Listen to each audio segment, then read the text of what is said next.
Welcome to another episode of the Big Picture Business Podcast. So happy you are here with us. And today, we have a very special guest, Matthew Yahes. Matthew is a serial entrepreneur, an avid traveler, a diehard snowboarder. We got to talk about that. And helps entrepreneurs grow their own businesses by getting them out of the day-to-day grind, which is super important for growth, right? Matthew has 20 years experience in business strategy, technology, and entrepreneurship. And after years on the traditional corporate path, in 2009, he was laid off, which began his journey to start his first company at the age of 36. And it's been an amazing roller coaster ride ever since. And Matt has also launched a business during this pandemic. And so that's a huge part of why we really wanted to have him on the show for you guys, because this guy knows how to pivot in a serious way. And he grew this business to 50 people by solving his own problem. So welcome, Matthew. We're so happy to have you on the show with us. Thanks. Great to be here. Really excited to talk to you and your audience today. So Matthew, I want to know, how did this passion start for helping other business owners? What happened age 36, you got laid off and you just said, I'm doing my own thing. Tell us about that. Yeah. So what happened was about 5 years ago, bought a business for the first time, right? So I'm a lifelong management consultant. And I then, so I've always been in the client service business. I really enjoy just helping clients solve problems. It's a lot of fun for me. And hopefully I add value. But about 5 years ago, I decided to actually buy my own business, jump in. I just wrapped up my first business where it was a venture funded business. I was one of the people that founded it, but I wasn't the lead person. And I decided I wanted to jump in the deep end of the pool by myself. So I spent a bunch of money, acquired an e-commerce portfolio. So it was three sites at the time, and just went for it. And, from there, what happened was I spent a few years, working through how staffing works in a remote environment. It's a 100% remote company. So people were in Minneapolis and I was wherever I am. And so I worked through that, and through attrition and otherwise, I ended up hiring overseas. The reason that everyone goes to the Philippines is I'm going to get someone for $5 an hour that's going to change your life. Well, it's not true. What it turns out is you can get really high quality people for a little bit more, and they are just real business people, and they can just help you work in your business and run stuff for you. And it changed my life. So is this the current business that you started during this pandemic that we're talking about? No. So what happened is, so my e-commerce business, everyone has to realize e-commerce right now is blowing up. It's booming. It is one of the best places you can be, except if you're in one business, that would be the wedding business. You can imagine how well that was going. I was doing 4,000 orders a month, roughly that, going into high season in March, I think it was 15th, they announced the European travel ban. It went down 95%. Whoa. There is, I don't care who you are, you can't, it's hard to recover from that. Now it's since settled in about a 25% of historical sales. And I like to say it's on pause, right? I mean, it's going to come back. It's just when. So what happened was I restructured my business, that e-commerce business. And I said and at the time, what had happened in October is the previous October is my wife was going, and I were going on a family vacation to China. And she said to me, she says, I hope you're not going to work on this vacation because we're going with my parents. I don't know if either of you are married. Yes. However, hope is really it's not a request in a marriage. It's about you better not effing work. Right. And let's be honest. Right. So she said, my wife said, go find someone in the Philippines to run your entire business. And my response honestly was, honey, I don't know anyone that's ever done this. I know some pretty experienced people with offshoring. Let me see. She says, well, it's a country of 100 million people. I'm sure there's one person who can help you. Right. As only your spouse can say. Right. And so, I'm being kind with the inflection of my voice because it wasn't that nice. Understood. Yeah.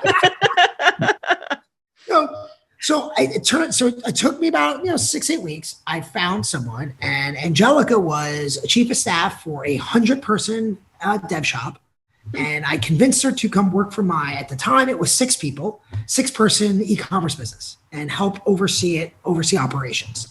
She never had e-commerce experience, but what she did have was she was smart, senior, and had just great operations experience. So my personal belief is e-commerce isn't that complicated for someone to just oversee it. I put her in. Within 1 week, she was doing pretty much 80% of what I was doing perfectly. Wow. Right. So I went to China. Everything was fine. When I left China, I was working 14 hours a day. 6 weeks later, I was only in China for 2 weeks, but 6 weeks after hiring Angelica, I was working 4 hours a day or 3. Then about a year later, I was working about 2 hours a week. Wow. So that's just me having conversations. So when I said to her in the pandemic, I said, everyone thought I was crazy when I did it. Then they were like, wait a second, can I get someone like her? During the pandemic, I said to her, I said, hey, what about starting an agency? We can pull it off. She goes, absolutely. Okay, great. She handled the recruiting side. I handled the sales side. And we just hit 50 people since May. Wow. That's incredible in such a short period of time. Wow. Yeah. While running another business, right? Right. So I say it's down. It still does a significant amount of revenue, but it's not enough to keep my time. And she's actually not only was she helped me start this business, she's running another business, overseeing it. So, right, that's the level of quality you can get. And I started with my first person was my accountant. He was my first client. And now it's just, people I don't know. And it's starting to build momentum as I build a brand. Wow. Have you ever met her in person? No.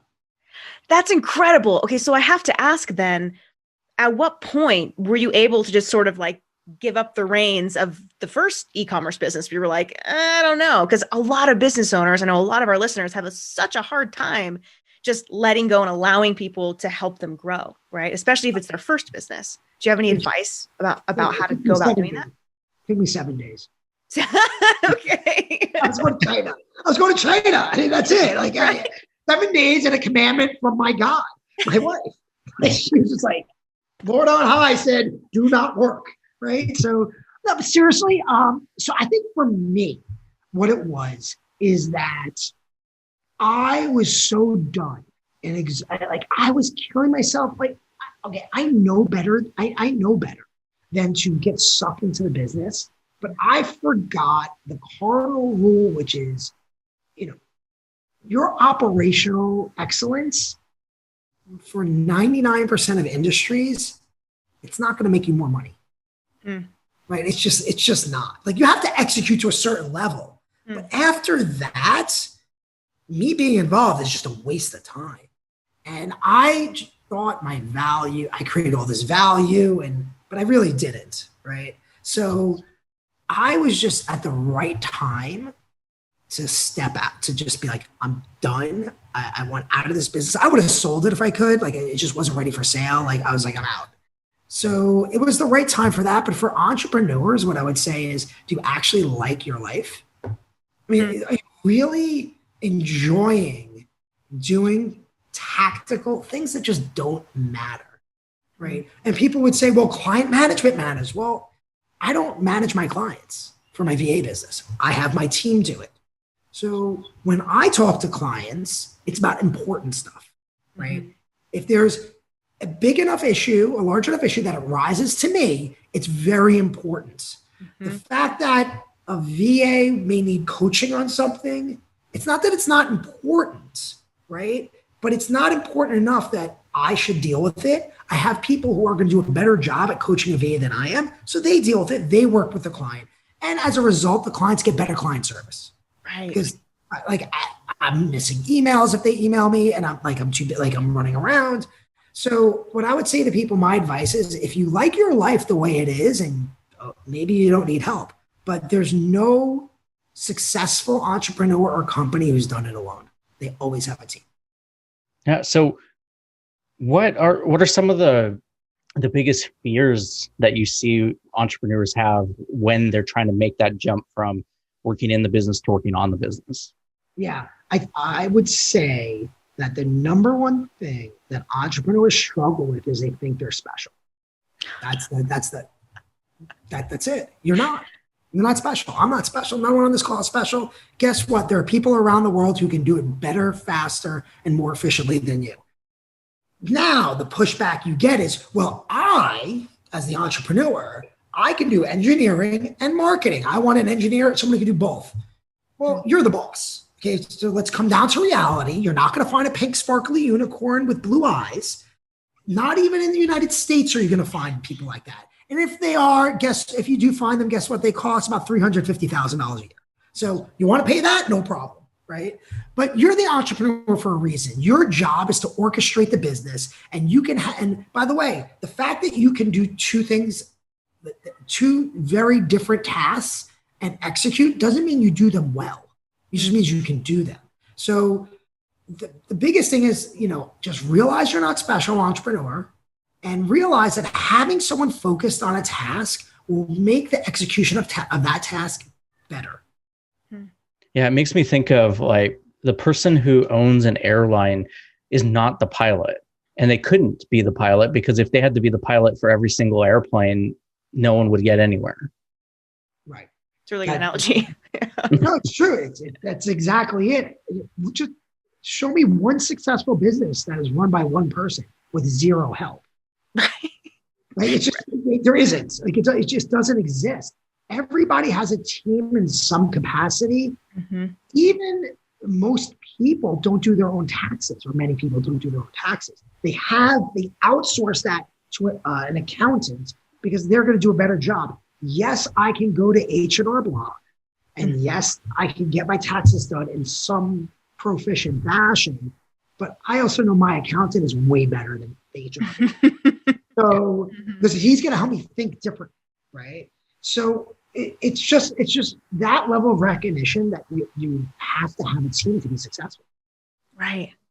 So your virtual assistant company today is called Extend Your Team, right? Yes. Tell us about the services that you offer. It's obviously virtual, right?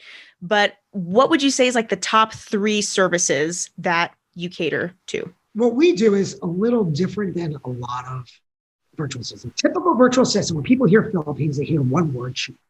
Right? I'm going to get someone for $5 an hour. They're going to use social media and email and my calendar. And, and yes, you can do that, or you can even maybe do it on your own, but you're going to cycle through a lot of people. Mm-hmm. Right? And the one thing that people forget is anytime you're managing someone, it's not the task doesn't cost their rate or their salary, it costs their rate plus your rate. So if you're managing someone who's $5 an hour for 20 hours, 30 hours a month, which is not abnormal, then you're spending probably roughly around $27 an hour for that $5 an hour resource, assuming you're about $100 an hour, right? Mm-hmm. So what we do is we take a completely different approach. We find people with real experience, called 10 to 20 years experience, and help them and put them in your business. The number one use case is what we call a business manager or chief of staff. So think of a project manager on steroids who can oversee pretty much all tactical tasks, or you can call it like a very super EA, but like an EA, again, on steroids, that takes over all the tactical items on your list and just make sure they're either executed by overseeing different projects or executing themselves. We've also found graphic designers, telemarketers, general virtual assistants, meaning people who know how to do, who could do video editing, picture editing, podcast editing, do your calendar, do social media, like a generalist like that. But even those people will have, 10 years experience and are just experts at what they do. Everything is a level up, because what we found in my own experience is it just saves you money. Spending more money will save you more in the long run, because it's just the aggravation. Imagine if you had someone who could just free up all your time. You can go spend money. You can spend your time making more money instead of, following up with a client for some document. Oh yeah. We're big proponents of exactly what you're talking about. So heck yeah. In fact, Rory and I were talking about just our podcast and how many hours goes into doing what we do. Like, we really should just train somebody else to do this. So might be hitting somebody else on your team up. The other secret is that that people who have virtual assistants know, but companies won't tell you, is only hire full time. Do not waste your time. You can do 20 hours a week, right? But if you're doing it for yourself, right? Honestly, just go 40 hours. If you only have 25 hours worth of time, guess what? Within 60 days, you're going to fill up 40 hours a week.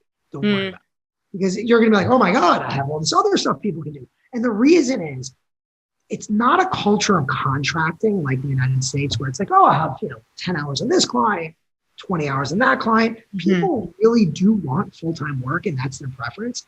And if they don't have full-time work, they're piecing together 40 hours or 60 hours. And imagine you're trying to go through to 3 different clients in one day, how difficult it would be. Right? It's difficult for them too. 40 hours, we only do 40 hours a week full-time hires, or we don't take clients. Well, that makes sense. I would imagine just having, like you said, jumping around to so many different things. Like, what am I even doing for this hour? Right. So it just makes sense to be fully committed to doing one full-time deal, and then you can fully invest in that. That makes sense. Yeah.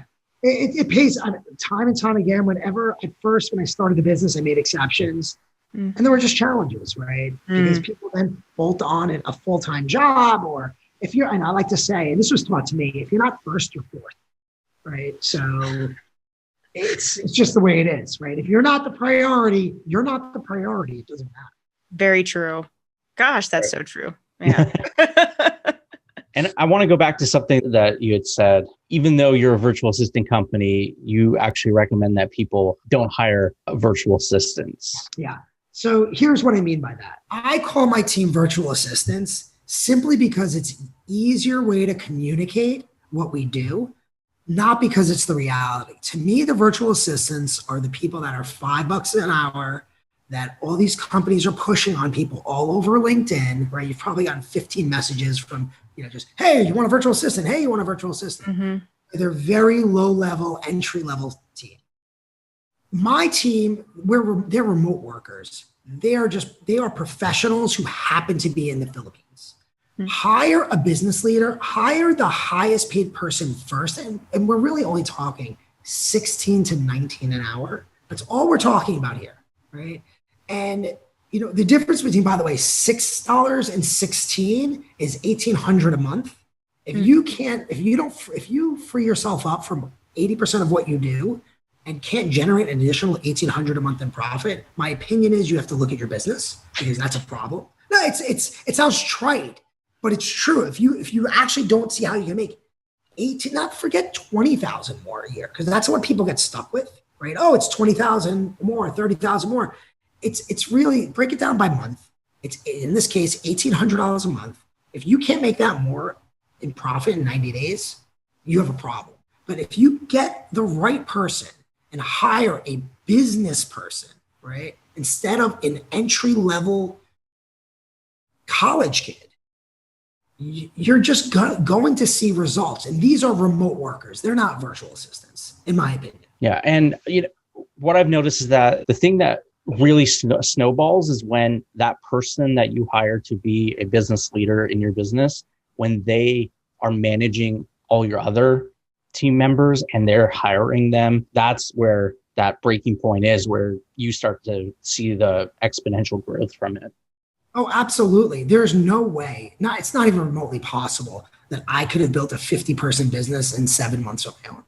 Right? It's just no way. Forget that I can't, because now I have Filipinos hiring Filipinos. It makes a world of difference in the quality. The 3 of us simply do not have access to the talent pool that they do. We just don't. And I'm constantly amazed at who we find, right? We placed someone recently who ran a 2,000 person division. Wow. Okay. $23 an hour to a client. Think about that, right? That's a legit. He was like, I think he was been CEO, but he's a legit COO. Wow. A chief operating officer. So, that's the rate. There's no way I can find that person. It's just not possible. Or I'd have to pay a headhunting agency, or there's no way. Good point. Yeah. It's not possible. So all of a sudden, right? So everyone on this journey starts typically in the same place, typically the same websites where there's a lot of people, but low quality, right? And that's where everyone goes from the United States.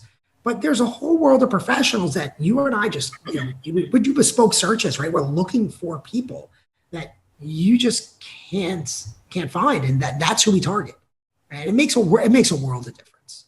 I'm sure it makes a world of difference for you and for your main people who don't have to do a lot of back and forth. Like if people just know what they're doing from the beginning, then I'm sure there's probably little to no error happening, for your clients. Yeah, things happen, right? Of course. Everyone's perfect. But for me, to be open as a business owner, it's less problems on the back end for me personally as the agency owner, because now, while we do some different things that are different than pretty much every other agency, we give medical, dental, life insurance. We pay for their internet. We require clients to give them vacation, U.S. holidays off. And we also have a dedicated client person who helps properly onboard and monitor the engagement to make sure there are no hiccups. And when there are hiccups, we step in. So we're higher touch. But the advantage to hiring better people for me as the person who owns the agency, to be completely open, is typically speaking, there's less work for us to do because now we're just supporting someone when they need extra help. We're not guiding someone how to work at a company. It's a more fruitful engagement for everybody. You're getting more out of it as a client, and we can help you more because we're not focused on, well, how do you use email? Right? That's not the stuff we do. When someone is getting started, how much do they have to budget time-wise to get someone up to speed if they're having to learn someone's business systems? Fair. So the answer is it really depends because many entrepreneurs have standard operating procedures already in place, and then it's just training that person on there, right? But with us, I would say we would spend 1 to 2 weeks making sure all the SOPs are in place, helping the entrepreneur, set expectations, and then after that, it's off to the races. Within 60 days, you'll see significant value. It's not a day one thing, right? You're just nobody. I walked in when I was a management consultant. I didn't walk in and say, here you go. I'm going to tell you, I'm going to solve everything. Have a nice day. I'm done in 24 hours. It doesn't work like that. It doesn't matter who it is, right? Mm-hmm. And so you have to realize that it takes time, but within 60 days, you're humming. If you were like me and had a fully functioning business with standard operating procedures and a team, and then you have a business manager come in just to be like a high level project manager and chief of staff, Angelica was up and running within 7 days. Right? And then within 45 days, as I said, like 3 to 4 hours, that's all I was working from 14. So it could be that quick, right? And we're there to help you figure this out along the way. Right. I did it myself. The one thing I love about this, where I get to help entrepreneurs, I solve my own problem and I'm just doing it for others. I run a business this way while running this agency. I still oversee the e-com, even though I act like, I do not act. I only work 2-3 hours a week, but it's just overseeing it. But I'm still able to do that and start a new business. Mm-hmm. Right? Mm-hmm. It works. Totally. And I love that connection. I think you had sent me a message on LinkedIn and you said this episode, I think it's episode 15, was all about solving your own problem, right? Yeah. And you were like, this is exactly what I just did. I got to come on your show. So I love that. That's the connection. Okay. I'm going to be open with you, with both of you. I didn't do that. But that's so good. That's so good. I have a procedure. I shouldn't say this because I tell all the podcasters. No, this is good. But I have a procedure where I do an automated connection campaign to all podcasts, saying I'm a listener, right? Which, then I actually will listen after my chief of staff picks out an episode, responds to the person, pretends she is my persona, mm-hmm. and connects, and then I will jump in at the appropriate time and do whatever I have to do. It's brilliant. So all the upfront. So again, it's, some people say, well, that's disingenuous. But no, it's not. If you think someone, let's say like Gary Vee, and maybe not Gary Vee because that guy's a maniac, but there's no human outside of Gary Vee, outside of him. We love you, Gary. No, I mean, like, let's be honest. Like, you just look at him and you're like, I don't understand. But even him, he has a podcast team. There's no way. I mean, he would just be on messages all day. It has to be someone from his team. You think about it, right? Like, how else could you get leverage? I mean, all I would do is spend time doing this. You have to figure this stuff out. And, people may say, I don't think it's disingenuous at all. Now I get to have higher value conversations than an initial connection message. Well, that's true. Because look, I mean, you're sitting with us. So obviously it worked, right? Yeah. Case in point. Yeah. Or point in case. Yeah. And if you had someone who was really high quality representing you, I mean, she runs my business. I mean, she runs 2 businesses for me, has 60 people overseeing. She oversees 60 people. You know what? That's okay if she represents me. I'm fine with it. Yeah. Obviously, you've got this great connection. You've built the trust with her. That's everything.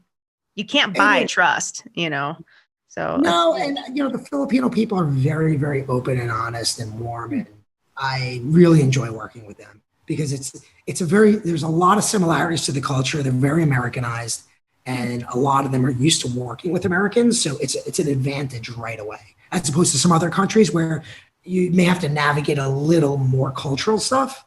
There is a common language of culture in many ways. In some ways it's very different, but in many ways that helps a lot. How would you say that a business owner should go about like becoming an outsourcing pro? And what does that mean? Like if I was brand new at being a business owner and I had all my ducks in a row and I was like, okay, I'm ready. Like I'm ready to extend the team. I'm ready to go for this. How does someone become an outsourcing pro?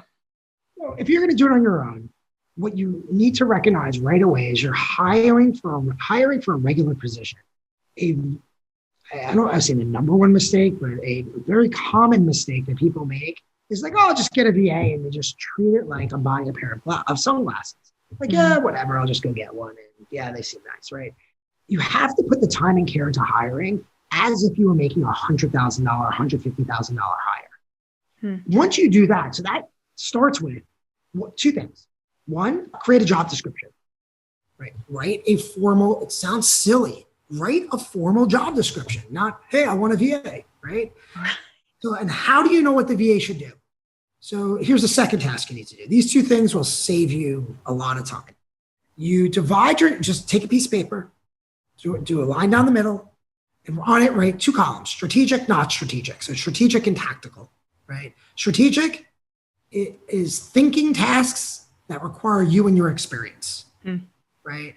Or things that add value. So the 3 of us having this conversation, that's strategic for me, right? I'm not going to give, anyone else using my, what we just talked about, making connections and getting into the conversation to a point where I need to jump in. That's tactical, right? Because at the end of the day, I can train someone to do that, right? So then go through your day. And I would say probably 80% of your day will be tactical, including producing a podcast, everything besides talking right here, everything up besides that, including managing your LinkedIn, podcast production, following up with guests, whatever, that's all tactical. That should be done by, in my opinion, someone else. Once you write that out, the strategic tactical, take all the tactical, translate it to a job description, make it a little sexy, describe what you're doing, put it up there, and go start hiring like a regular person. Now recognize, if you've never done this before, it's going to take you 12 to 18 months to cycle through people to get the right person. It's not, I mean, if you've never had experience with this, it's just going to take time. I mean, it takes everyone time. So just recognize you may go through 7, 8, 9 people before you get the one person that you like and you can afford, right? That is one of the advantages of, let's say, going through an agency like us. I now have Filipinos filtering Filipinos. So it's 3 interviews, recruiter, chief of staff, then me. By the time it gets to me, all the stuff that I wouldn't recognize is filtered out. And then I'm looking for other things that I know as an American business owner, or as the entrepreneur, that they know, but there are subtleties that I'm going to get from talking to the client. They may not pick up. So it's trying to triangulate, the right person for the client. So you can shortcut a lot of the aggravation by, doing that. by hiring an agency. But let's say you still want to go on your own route, which is great. The next thing you need to do while in the hiring process is create standard operating procedures or SOPs. Now, if you're as old as I am, you might remember a time when you used to write all these things down painfully, like just write everything down painfully. Thankfully, no one does it like this anymore. Go get a product called Loom, LOOM.com. It allows you to make screen captures or videos from your desktop. And you can just take a video of your screen, talk people through things so they hear you describing the task they're doing. So it takes 30 seconds, 2 minutes, whatever it is. And you can just crank through all these things. Take that, either, put it in a spreadsheet somewhere. You can put it in, there are a lot of checklist software that you can say, okay, step 2, do this. Step 3, do this next video, right? One that we use is called process.st, and it's process.st, and it's great. And what you can do is then you can, now you have a series of steps you give people. It's all videos. Took you probably 5 to 10 minutes to do this entire process. You give it to someone else. They can watch the videos in the process 4,000 times. Doesn't bother you. And now you have a standard operating procedure for whatever process you are doing. Mm-hmm. Just rinse, wash, repeat. After that, you hire someone, you give them all the processes. Obviously, you have to meet with people. Done. Also, have a call once a week at least on Skype. Checking in. So, checking in. Before the pandemic, people didn't get it as much, but you have to have a call once a week or more on Skype or Zoom or whatever. The reason is they're people.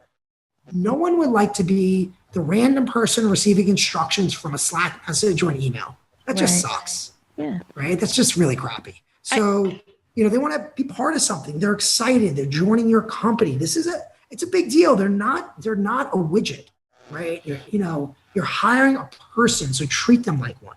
And I think if you do those 4 things, so strategic, not tactical exercise, job description, SOPs, treat them like a person, I think you, in short order, can eliminate a lot of nonsense.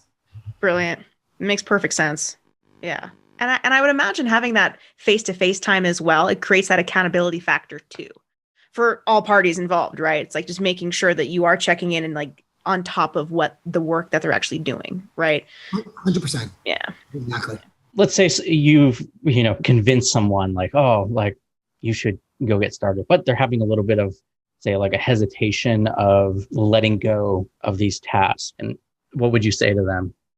Repeat as your mantra, I'm not special. Just I'm not special. I'm not what is the worst that happens? You hire someone, it doesn't work out after 60 days, you spend a little bit of money and you fire them, right? You learn and move on. Yeah. You learn and move on. What is the risk, right? I hear people, I'm just not comfortable letting go. Honestly, your business, not only are you not special, your business isn't either, right? But my business isn't special. I sell wedding favors while other people do that, right? And they probably do it better than me. And I have a virtual assistant business. Guess what? Other people do that and they're probably better than me too. So there's you just got to remember that you have to there are other people in this world that can do things and they just may not live next to you. And that's okay. Sound advice for sure. Makes sense. I don't know. It's not, I get it. It's not as easy as that, right? But I coach people all the time. I take calls from clients all the time. I'm struggling with this. And I just talk them through it. And, and at the end of the day, it comes with stop doing the work. That's not your job, right? Your job is not to do work. Give it to someone else. I'm not sure they can do it. How do you know? Well, I don't. Okay. Well, then give it to your person that you're paying all this money for and see. I saw something on LinkedIn. It was Home Depot CEO, and it really resonated with me. And he became, I don't know if he's the former CEO. He wasn't the founder. And he said, when I became CEO, I thought my job was to make decisions. I'm going to just say, you do this, you do this, you do this. And then one of the people who worked for him said, it must be a pretty senior person, right? If he's talking to the CEO at Home Depot, said to him, it was something like, you're failing at your job. Like, you're not doing a good job. And he was shocked, right? He was like, you think your job is to make decisions. It's not. Your job is to make sure that all the cogs in the business are spinning at the right speed. And if something is stuck, to unstick it. That's your job, to make sure people can do theirs. That's it. Right?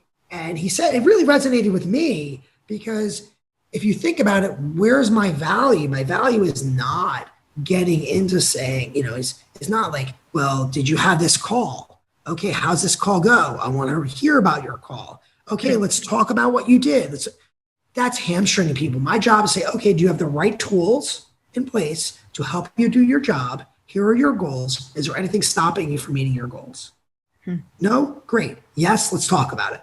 That's my job, right? So if you think about it from that perspective, it gets a little easier for entrepreneurs to say, you're right, that's not my job. I don't have to be doing that because I'm just going to be an impediment to success.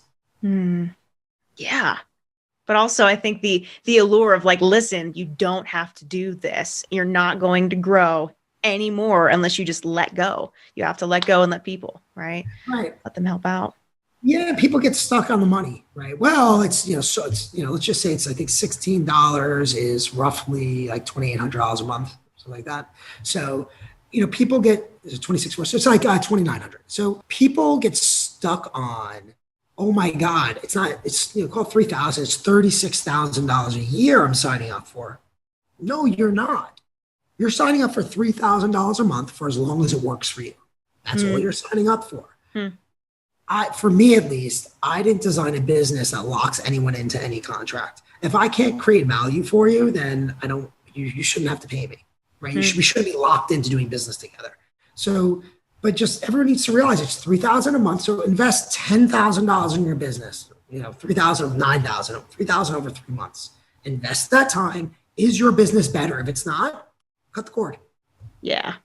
Yeah. Makes sense. But yeah, like you're saying, you also have to give it a good shot. You might not know what's to come in 30 days. And Roy and I talk about that a lot. We get some clients that are like, I want to run ads for a week. Like, no, no, that's not how this is going to work. It takes 30 days just to get things like ready and ramped up, so you can't just quit out after, a few weeks, even a couple months. You got to see where it's actually going to take you. And one of the things that I've always said is invest in implementation rather than information. Because I see so many people who just go buy another course on how to do something, but nothing ever gets done because they have information, but they can't implement it. So they don't have the time or I guess, you could say manpower to implement it. Right. Analysis paralysis. They just spin their wheels. Or they're looking at oh, well, if I just do this much more analysis, it's going to make it better. Or you have to just jump in. Totally. Right? You have to commit to it, like you said, because especially when it's talking about ads, right? I mean, my e-com business, we got whacked and shut down by Google last summer.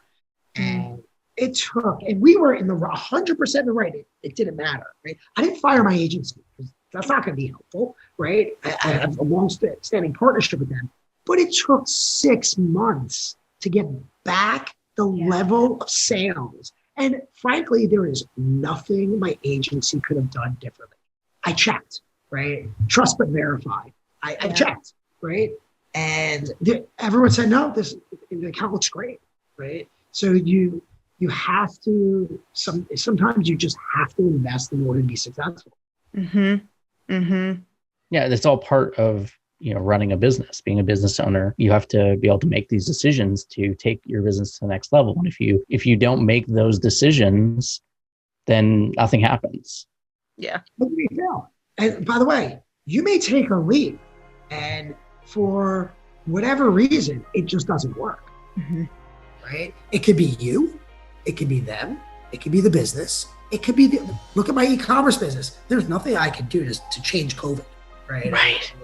Right. I can't help the fact that there was a pandemic and that weddings are illegal, right? I never contemplated weddings being right. The gathering. Yeah. Weddings are illegal. Weddings by nature are illegal. So a lot of investment I made in that business, is poof up in smoke for the time being, but there's nothing I can do. I think as an entrepreneur, you just need to accept you're going to succeed and you're going to probably fail twice as much as you succeed. As long as your successes outweigh your failures, you're pretty good. That's it. The balance sheet is right.